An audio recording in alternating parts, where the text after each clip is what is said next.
Hello, sa video ito, i-share ko sa inyo kung paano ko binibili ang mga produkto sa Alibaba na binibenta ko online. Okay?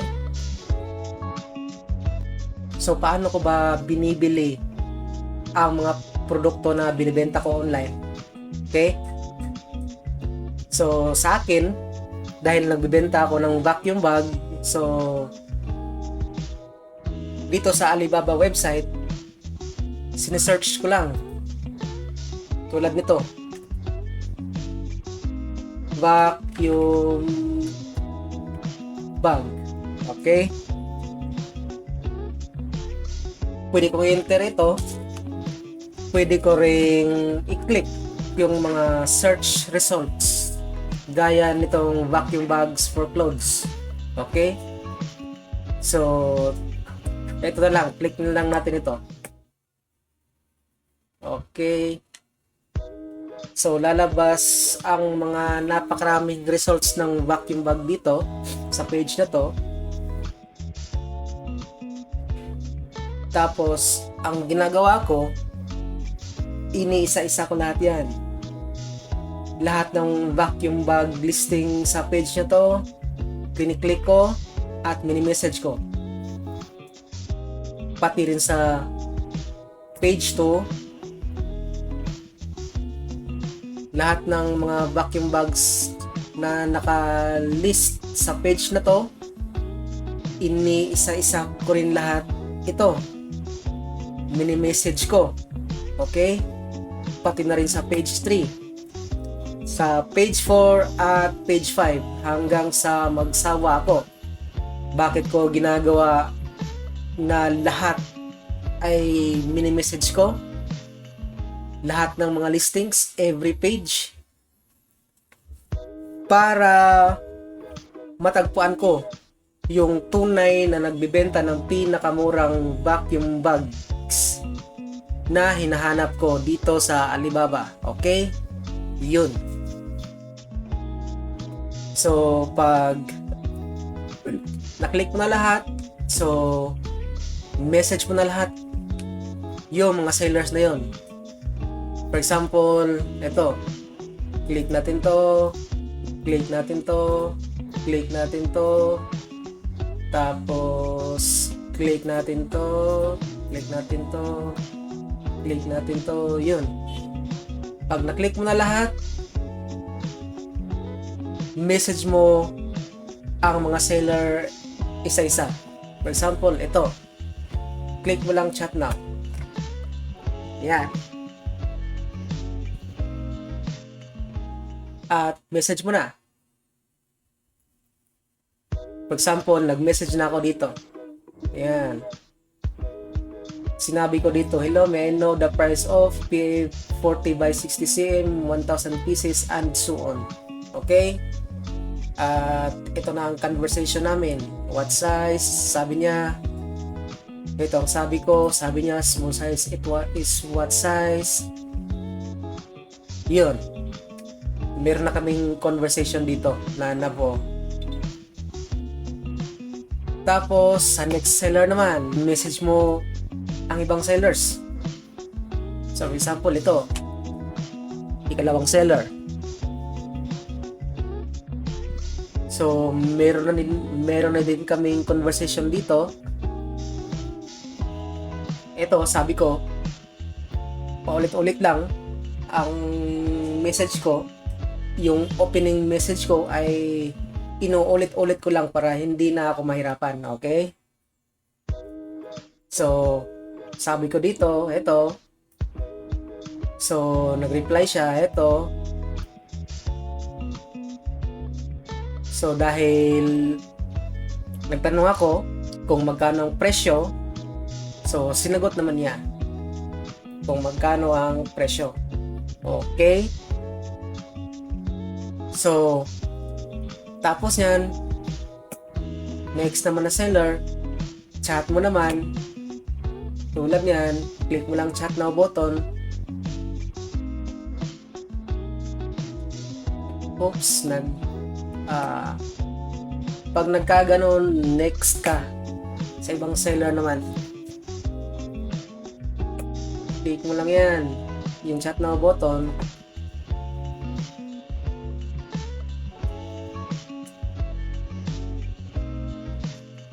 At chat mo ang seller na to.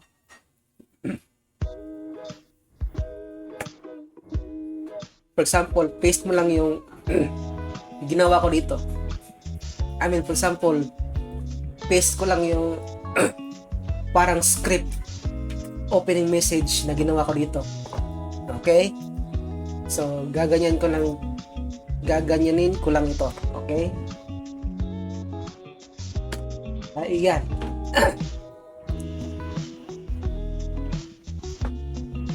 At next naman, click mo lang chat now button.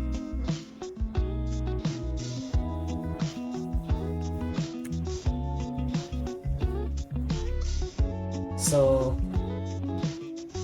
paste mo lang din ang script, yung opening message mo sa bagong seller. Yan. Sa ibang seller naman, click chat now button.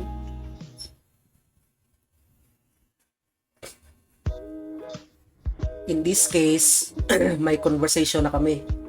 Pero same pa din ang opening message ko. Ito pa rin. Yan. So, nagtanong ako kung magkano. Meron ding ibang seller na hindi nagre-reply. So, mas mabuti na mas marami kang i-chat na seller para mas maraming chances na makakita ka ng pinakamurang presyo. Okay? So, pagkatapos mong ma-chat or ma-message lahat ng mga sellers, ay i-compare mo lahat ang mga price na binigay ng mga sellers. Okay? For example, eto, nagbigay siya ng price. Compare mo siya sa ibang sellers. Okay? Yun ang ginagawa ko. Kino-compare ko lang. Tulad nito. Yan. Ito pa. Ito. Hindi. Ito. Hindi nagbigay ng price.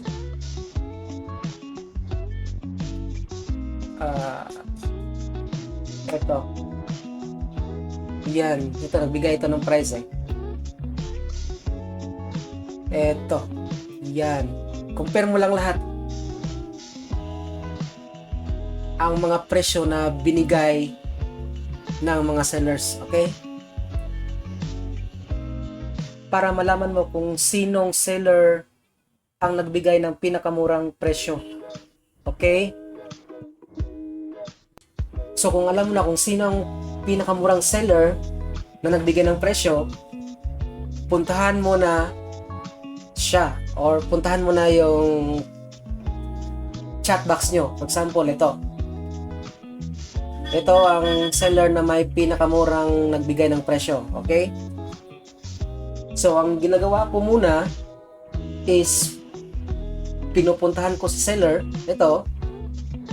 Tapos, pinupuntahan ko ang kanilang store. Okay? So, paano ko ginagawa yan? Ito ang ginagawa ko. Puntahan natin ang kanilang store.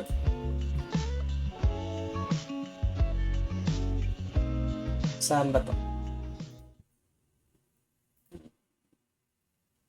Punta lang tayo dito. Okay.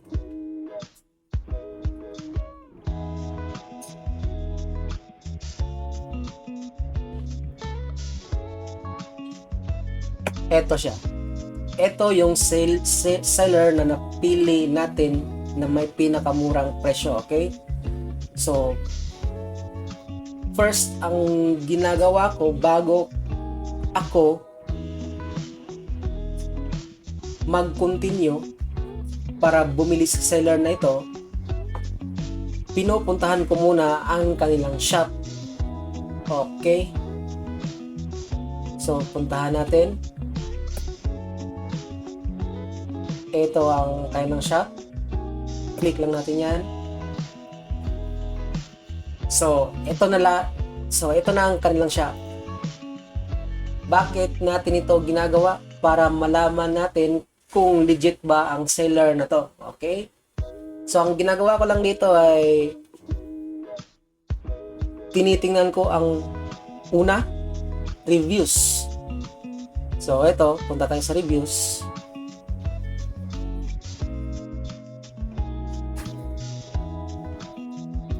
So, binabasa ko lang mga reviews. Yan. Kung maraming reviews at parang sa tingin ko ay legit. So, goods na sa akin yan. Goods na sa akin to. For example, ito. Goods to. Dahil maraming reviews. Tapos, ito, marami nga. Up to 23 page. So, maraming reviews. Legit na store to. Okay? Tapos, ang ginagawa ko next, para masiguro kung legit nga, hinahanap ko kung ang store na to ay nag-a-accept ng trade assurance. Okay? So, punta tayo sa home. Tapos, ang ginagawa ko ay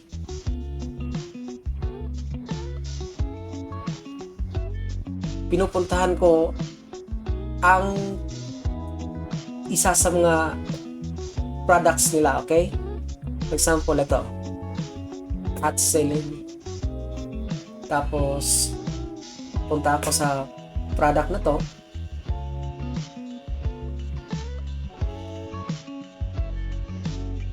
Tapos, hinahanap ko yung trade assurance. Okay?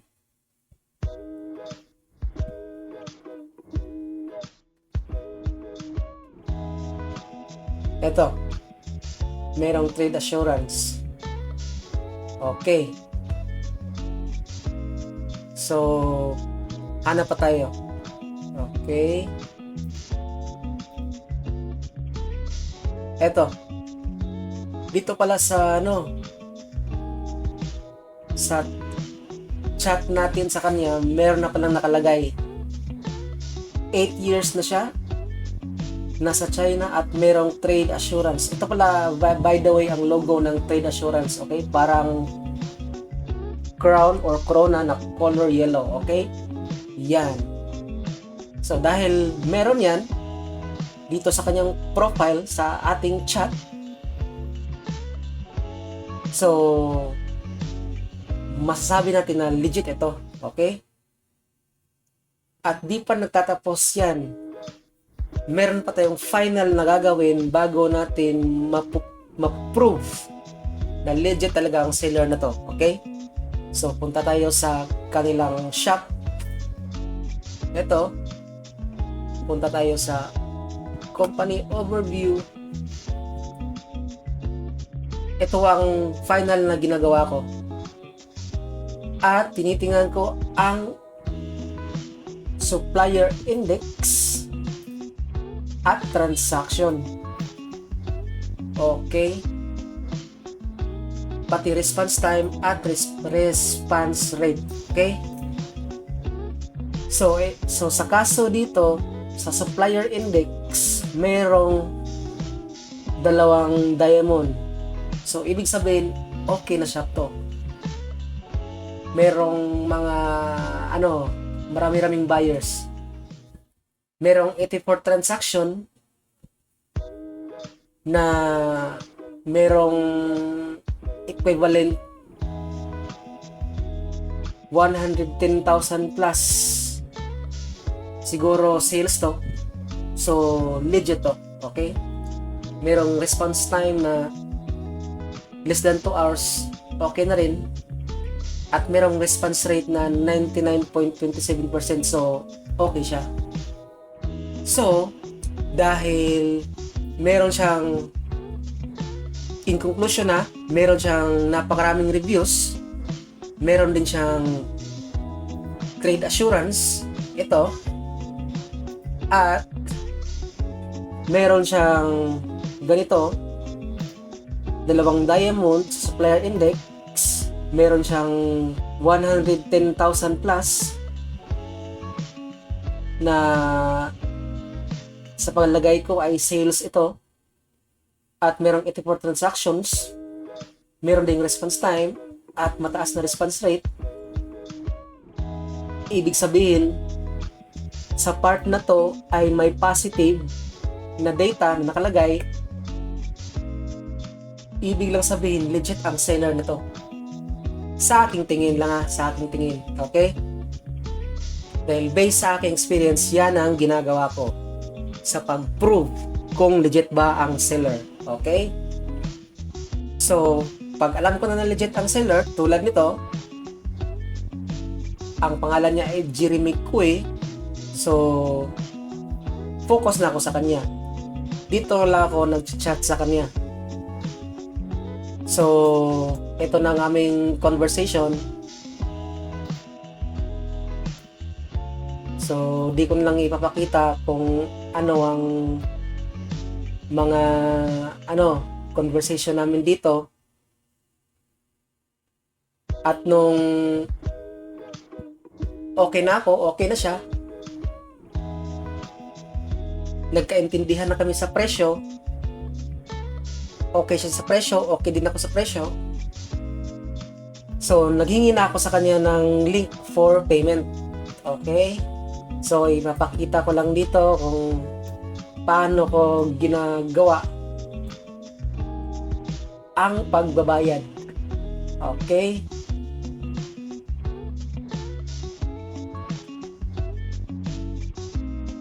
Nasa na yun? Eto.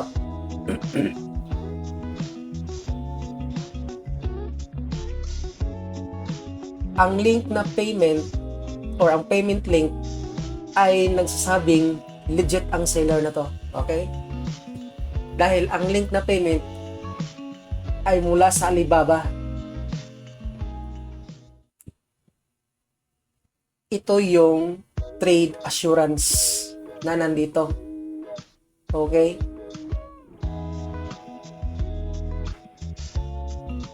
Pag walang link payment mula sa Alibaba, ibig sabihin walang trade assurance. Pero pag nag-send sila ng payment link mula sa Alibaba, merong trade assurance. Okay? So, ito, sabi ko, yes, I will pay today. So, nag-send siya sa akin ng payment link mula sa Alibaba. So,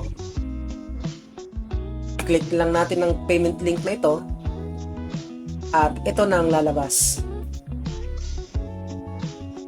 So, sa case natin, sa case ko, natapos ko ng pagbayad at actually na-deliver na dito. Okay? Tapos na. So, nabayaran ko na ang payment, na-dispatch na at na-deliver na na-ship or na-deliver na. Tapos ang review niya ay tapos na rin. Okay? So, yan lang. Ganyan lang ako bumili sa Alibaba. Ganyan lang ang ginagawa ko sa pagbili ng produkto sa Alibaba na binibenta ko online. Okay? Ganun lang kadali, ganun lang kasimple. Kung gusto nyong magbenta online at gusto nyong kumuha ng mga produkto na mura, pwede kayong pumunta sa Alibaba at hanapin yung produkto nyo doon o dito sa website na to. At pwede nyong sundan ang ginawa ko. Ang importante lang dito ay para hindi ka ma-scam, kailangan tulad ng ginawa ko kanina, kunin mo ang mga reviews tingnan mo. Tapos, tingnan mo kung sa profile nila o sa profile ng seller na to, merong ito, trade assurance, yung color yellow na parang corona. At merong data dito. Yan. Tapos, pag naghingi ka ng payment, magsisend sa seller ng payment link na tulad nito, yung galing talaga sa Alibaba, kasi nandun ang trade assurance. Tulad nito, pag click mo ito, pag ito ang lalabas, yun. Ito ang payment link ng Alibaba na mayroong trade assurance. Tulad nito, yan. Meron siyang ganito na logo. So, masasabi mo talaga na safe dito. Galing to sa Alibaba. Meron itong trade assurance. Okay? So, yun lang ang video natin. Kung nagustuhan mo ang video to, please like and subscribe. Maraming salamat po sa panonood.